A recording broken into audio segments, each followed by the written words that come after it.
Fille coquette, quoique un peu bête, s'habille en jupe, ou plutôt mini-jupette, est heureuse de traîner dehors, avec ses copines pleines de paillettes couleur or.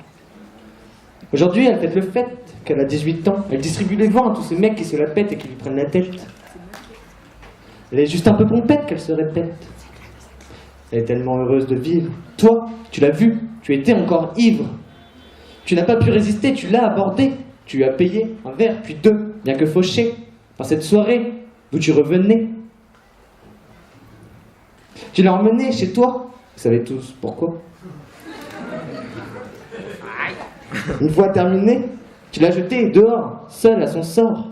Enfin, c'est ce que tu disais devant ces policiers qui t'accusaient de l'avoir violée.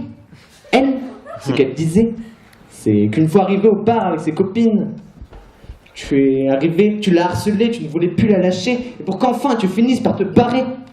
Elle a décidé de voir un verre, dommage, ne pouvait pas en connaître les dommages, car dans ce verre, tu as eu les bonnes idées de placer un petit cachet.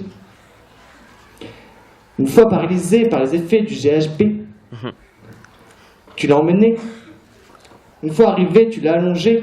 Elle voyait tout ce que tu faisais, mais son corps refusait de bouger. Elle pouvait seulement pleurer et pleurer. Le lendemain matin, elle pensait être une catin. Elle culpabilisait. Et elle a quand même décidé d'appeler sa mère pour qu'elle vienne la ramener.